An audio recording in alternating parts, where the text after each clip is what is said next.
कोई chief minister नहीं है। इनका पूरा पॉलिटिकल फ्रेमवर्क बस 3 लेवल्स पर है। पहला, लोकसभा में लक्षद्वीप के एक एमपी होते हैं जो कि करंटली एनसीपी पार्टी से हैं। दूसरा, लोकल सेल्फ गवर्नमेंट होती है लक्षद्वीप आइलैंड्स के अंदर पंचायत की।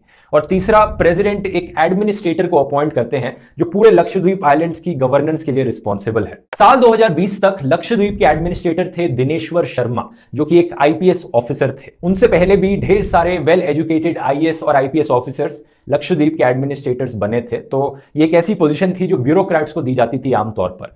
लेकिन 4 दिसंबर 2020 को दिनेश्वर शर्मा का देहांत हो गया और उनके बाद किसी आईएएस और आईपीएस ऑफिसर को नहीं बल्कि एक पॉलिटिशियन को नया एडमिनिस्ट्रेटर बनाया गया लक्षद्वीप का, और ये पॉलिटिशियन थे प्रफुल्ल के पटेल। दोस्तों, किसी भी आर्ट को गहराई से समझने के लिए हमें आर्टिस्ट को जानना बहुत जरूरी है। लक्षद्वीप में आज क्या हो रहा है उसे जानने के लिए हमें प्रफुल्ल पटेल के बारे में थोड़ा समझना पड़ेगा। प्रफुल्ल पटेल ने अपने पॉलिटिकल करियर की शुरुआत करी थी गुजरात में एक एमएलए बन के 2007 में। 2010 में जब अमित शाह को अरेस्ट कर लिया गया सीबीआई के द्वारा, प्रफुल्ल पटेल को मिनिस्टर ऑफ स्टेट होम बना दिया गया नरेंद्र मोदी के द्वारा गुजरात का। इसके बाद 2014 में जब नरेंद्र मोदी प्रधानमंत्री बने तो प्रफुल्ल के पटेल को दमन एंड दीव यूनियन टेरिटरी का एडमिनिस्ट्रेटर अपॉइंट किया गया। यहां भी पहले ट्रेडिशन हुआ करता था कि आईएएस और आईपीएस ऑफिसर्स को एडमिनिस्ट्रेटर्स की पोस्ट पर अपॉइंट किया जाता था इस यूनियन टेरिटरी में, लेकिन अब पॉलिटिशियन को कर दिया गया। और बात यही खत्म नहीं हुई। इसके बाद दादरा एंड नगर हवेली, जो कि एक और यूनियन टेरिटरी है, उसका भी एडमिनिस्ट्रेटर अपॉइंट कर दिया गया प्रफुल्ल पटेल को। मतलब एक नहीं बल्कि 2 यूनियन टेरिटरी के ये एडमिनिस्ट्रेटर थे। मानो पूरे देश में जैसे अच्छे ब्यूरोक्रेट्स की कमी हो रही हो कि एक ही पॉलिटिशियन को 2 यूनियन टेरिटरी का एडमिनिस्ट्रेटर अपॉइंट कर दिया गया। अप्रैल 2019 में जब इन दोनों यूनियन टेरिटरीज में इलेक्शंस होनी थी, कैरेवन मैगजीन ने रिपोर्ट किया कि इलेक्शन कमीशन ने प्रफुल्ल पटेल को नोटिस इशू किया। क्यों? क्योंकि इन्होंने जो उस समय के कलेक्टर थे दादरा एंड नगर हवेली के, कनन गोपीनाथन, उन्हें एक कोअर्सिव रिक्वेस्ट करी थी। इलेक्शन कमीशन ने डांटा प्रफुल्ल के पटेल को इस चीज के लिए, और कुछ ही महीने बाद जो ऑफिसर कनन गोपीनाथन थे उन्होंने अपनी जॉब से रिजाइन कर दिया। ये कोई इकलौती कंट्रोवर्सी नहीं थी जिसमें प्रफुल्ल के पटेल का नाम आया था। 2019 में दमन एंड दीव में, दमन में स्पेसिफिकली 90 घरों को डिमोलिश किया गया जो कि सी फ्रंट लैंड पर थे। कहा गया था कि ये विकास के लिए किया जा रहा है। लोकल्स ने प्रोटेस्ट किया इसके अगेंस्ट, और जो एमपी थे दमन के लालू पटेल, उन्होंने रिक्वेस्ट करी कलेक्टर को कि इन घरों को रिस्टोर कर दिया जाए ह्यूमैनिटेरियन ग्राउंड्स पर। कलेक्टर ने रिस्पॉन्स में कहा कि ये जिन लोगों के घर टूटे हैं वो प्रधानमंत्री की आवास योजना में लोन के लिए अप्लाई कर सकते हैं। जब प्रोटेस्ट बढ़ने लगे तो सेक्शन 144 इंपोज किया गया और 2 सरकारी स्कूलों को टेम्पररी जेल्स में कन्वर्ट कर दिया गया सारे प्रोटेस्टर्स को वहां डिटेन करने के लिए। अगली कंट्रोवर्सी हुई दिसंबर 2019 में। पार्लियामेंट ने एक बिल पास किया कि इन दोनों यूनियन टेरिटरीज को, दादरा एंड नगर हवेली और दमन एंड दीव, इन दोनों को मर्ज करके एक सिंगल यूनियन टेरिटरी बना दिया जाएगा। Dadra and Nagar Haveli and Daman and Diu, ये उस सिंगल यूनियन टेरिटरी का नाम है आज के दिन। लोगों को उम्मीद थी कि इन यूनियन टेरिटरीज को अपना स्टेटहुड दे दिया जाएगा, जैसे कि गोवा को दिया गया था, या फिर कम से कम अपनी एक लेजिस्लेटिव असेंबली और अपना एक चीफ मिनिस्टर तो दे दिया जाए ताकि ज्यादा डेमोक्रेटिक हो। ऐसा ना हो कि कहीं और से एक एडमिनिस्ट्रेटर को अपॉइंट किया जाता है जो कि सारी गवर्नेंस संभालेगा और जनता के पास वोट करके उसे बदलने का कोई मौका ही नहीं हो। लेकिन नहीं, इन दोनों यूनियन टेरिटरीज को मर्ज करके इसका उल्टा ही हुआ। और क्या आप गेस कर सकते हैं इस नई यूनियन टेरिटरी का कौन पहला एडमिनिस्ट्रेटर बना? प्रफुल्ल के पटेल। आगे बढ़ते हैं। इस साल फरवरी में दादरा एंड नगर हवेली के 7 बार रहे एमपी मोहन देलकर और ट्राइबल राइट्स एक्टिविस्ट भी रहे थे ये, इन्होंने मुंबई के एक होटल रूम में सुसाइड कर लिया। 15 पेज का एक सुसाइड नोट गुजराती भाषा में लिखा गया, और गेस कर सकते हो किसका नाम था इस सुसाइड नोट में? प्रफुल्ल के पटेल का। उनके बेटे अभिनव ने एलेज किया कि इनके फादर को हरास किया जा रहा था पटेल के द्वारा और 25 करोड़ की मांग करी जा रही थी। अगर वो 25 करोड़ नहीं देते तो उन पर धमकी दी गई थी कि उन पर फॉल्स केस रजिस्टर कर दिया जाएगा under prevention of anti social activities act. मुझे लगता है इतनी बैकग्राउंड इंफॉर्मेशन काफी है अभी के लिए। अब प्रेजेंट टाइम पर आते हैं। तो प्रफुल्ल के पटेल आज के दिन ना सिर्फ Dadra and Nagar Haveli and Daman and Diu के एडमिनिस्ट्रेटर हैं, बल्कि अब लक्षद्वीप के भी एडमिनिस्ट्रेटर हैं। क्या किया इन्होंने ऐसा लक्षद्वीप के एडमिनिस्ट्रेटर बनने के बाद? पहली चीज तो जितनी भी बची कुछ डेमोक्रेसी थी लक्षद्वीप में रहने वाले लोगों के पास, उससे भी चूस लिया गया। अब एक बारी जो एमपी चुनते हैं ये 5 साल में, उसे इग्नोर कर दो तो उसके अलावा ये अपने इलेक्टेड ऑफिशियल्स को बस पंचायत के लेवल पर ही चुन सकते हैं। और पंचायत के पास से 5 डिफरेंट एरियाज से पावर्स को हटा दिया गया। Education, health care, agriculture, animal husbandry और फिशरीज के सेक्टर में यहां से पंचायत की पावर्स छीन ली गई। दूसरा, नई पंचायत रेगुलेशंस प्रपोज करी गई हैं कि जिन लोगों के 2 से ज्यादा बच्चे हैं वो इनएलिजिबल हो जाएंगे इलेक्शंस कंटेस्ट करने के लिए लक्षद्वीप के अंदर। बड़ा ही इंटरेस्टिंग लॉ है। आप सोचोगे कि पूरे देश में क्यों नहीं लगा देते ये लॉ, कि सारे देश में ही जिन पॉलिटिशियंस के 2 से ज्यादा बच्चे हैं वो इलेक्शंस नहीं कंटेस्ट कर सकते। नहीं कर सकते क्यों? क्योंकि इसका मतलब यह होगा कि 303 में से जो बीजेपी एमपीज इलेक्ट हुए हैं उनमें से 96 बीजेपी एमपीज ऑटोमेटिकली डिस्क्वालीफाई कर जाएंगे क्योंकि उनके 2 से ज्यादा बच्चे हैं। यानी तकरीबन 1/3 बीजेपी एमपीज के 2 से ज्यादा बच्चे हैं। तो सवाल यह उठता है कि सिर्फ लक्षद्वीप में ही ऐसा नॉनसेंस कानून क्यों बनाया जा रहा है? क्या कोई ओवर पॉपुलेशन की प्रॉब्लम है लक्षद्वीप में? यहां भी डेटा देख लेते हैं। लक्षद्वीप का फर्टिलिटी रेट एक्चुअली में सिर्फ 1.4 है। 1.4 one of the lowest fertility rates है पूरे देश भर में।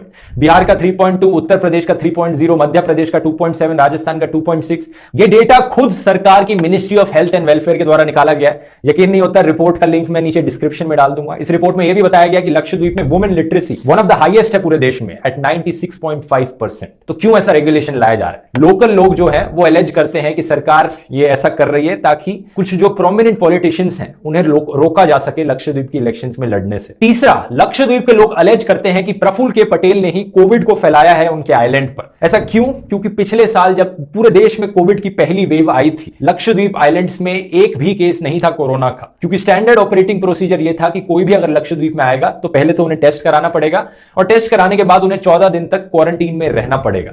लेकिन जब प्रफुल्ल के पटेल एडमिनिस्ट्रेटर बने तो इन्होंने रूल्स को बदल दिया। नई गाइडलाइंस में कहा गया कि बस आपको एक नेगेटिव RT-PCR टेस्ट की जरूरत है और फिर आप आ सकते हैं इन आइलैंड्स के अंदर। नतीजा क्या हुआ इसका? जनवरी 2021 में पहला कोविड केस देखने को मिला लक्षद्वीप में। और आज के दिन क्या सिचुएशन है? 6000 से ज्यादा टोटल केसेस हैं और 24 से ज्यादा लोगों की डेथ्स हो चुकी है। अगर ये एक सिंपल सा रूल ना चेंज किया जाता तो क्या ऐसा होता?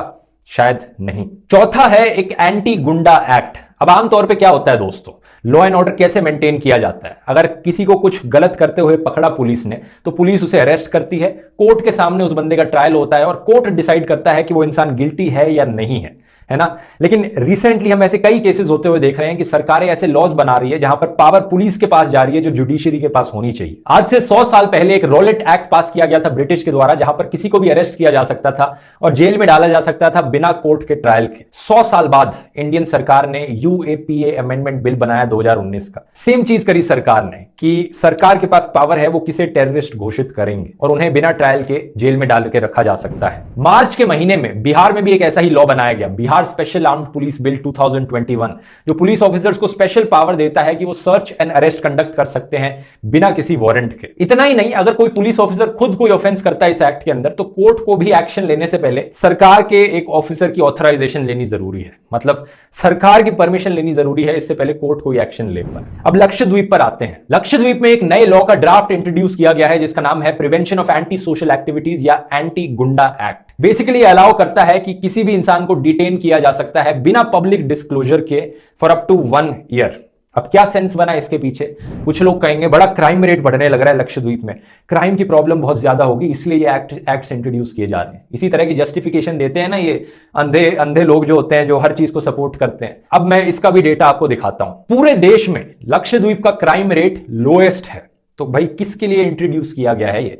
अगर क्राइम रेट लोएस्ट भी ना होता ना तो भी सेंस नहीं बनता ऐसे लॉज बनाने का, क्योंकि ये laws principle of natural justice के अगेंस्ट जाते हैं, डेमोक्रेसी के अगेंस्ट जाते हैं। तो किस रीजन के लिए बनाया जा रहा है नया लॉ? लोकल लोगों का कहना है कि प्रफुल्ल के पटेल इसे इस्तेमाल करेंगे उन लोगों को जेल में डालने में जो उनके डिसीजंस को क्रिटिसाइज करते हैं या जो उनके खिलाफ प्रोटेस्ट करते हैं। तो पंचायत की पावर छीन ली गई, पुलिस राज थोपा गया, लेकिन बात यहां खत्म नहीं होती। पांचवा, एक नई लक्षद्वीप डेवलपमेंट अथॉरिटी क्रिएट करी गई। ऐसा कहा जाता है कि इससे बड़े बड़े कॉर्पोरेट्स को लक्षद्वीप की जमीन बेच देना बहुत आसान हो जाएगा और वहां की जो नेचुरल बायोडाइवर्सिटी है और इकोसिस्टम है उस पर एक बहुत बड़ा खतरा पहुंचेगा। प्रफुल्ल पटेल का कहना है कि वो एक स्मार्ट सिटी बनाना चाहते हैं लक्षद्वीप में। बताइए, लक्षद्वीप के अंदर एक स्मार्ट सिटी बनाएंगे जो इतने छोटे छोटे आइलैंड्स हैं जहां पर इतने अच्छा नेचर प्रिजर्व हो रखा है, और बाकी देश का क्या? मतलब प्रफुल्ल पटेल से कोई पूछे, उनके मित्र नरेंद्र मोदी जी 7 साल से क्या करने लग रहे हैं मेनलैंड इंडिया में? पूरा देश पड़ा है, बनाओ स्मार्ट सिटी। कितनी बनाई वहां पर अभी तक स्मार्ट सिटी? छठा पॉइंट बड़ा इंटरेस्टिंग है। प्रफुल्ल के पटेल गुजरात स्टेट से आते हैं और गुजरात में अल्कोहल बैंड है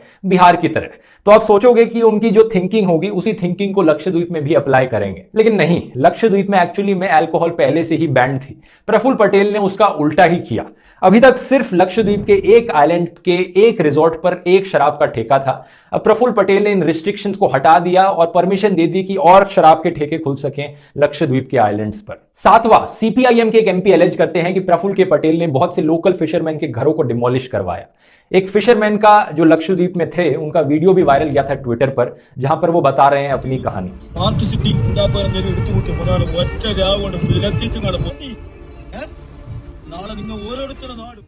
और फाइनली 8वां पॉइंट को इतना बड़ा पॉइंट नहीं है, लेकिन इसे मेंशन करना जरूरी है क्योंकि ये दिखाता है कि कैसे बेमतलब पे वहां रहने वाले लोगों को तंग करने की कोशिश करी जा रही है। अब एक लक्षद्वीप में बीफ बैन लगा दिया गया है।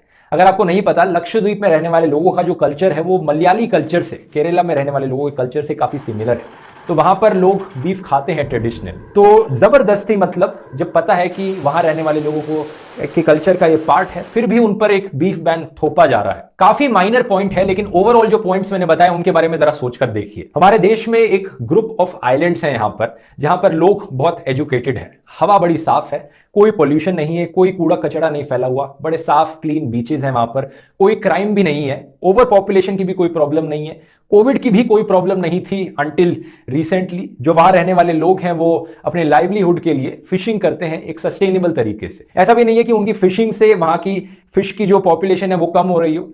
उनका जो फिशिंग का तरीका है वो कमर्शियल फिशिंग से काफी अलग है। इसके अलावा थोड़ा बहुत टूरिज्म होता है जिससे वो लोग गुजारा चलाते हैं। तो बहुत लाजवाब ब्यूटी है इस जगह में, हार्मनी है और शांति से लोग रहने लग रहे हैं। अब अचानक से यहां पर एक पॉलिटिशियन आते हैं जो पूरा तहस महस कर डालते हैं, लोगों के घर तोड़वा देते हैं, लोगों को जॉब से फायर करवा देते हैं, अपने साथ कोविड केसेस लेकर आते हैं जिसकी वजह से लोगों की डेथ्स होती हैं, पंचायत से पावर्स छीन लेते हैं, गुंडा एक्ट जबरदस्ती लोगों के ऊपर इंपोज करते हैं। तो क्या है ये? एक कॉमिक बड़ी फेमस हुई थी यहां पर इंस्टाग्राम पर इस सिचुएशन को लेकर, देखिए बड़ी फिट बैठती है एक कॉमिक। प्रफुल्ल के पटेल का कहना है कि उनका एजेंडा सिर्फ और सिर्फ डेवलपमेंट है लक्षद्वीप की।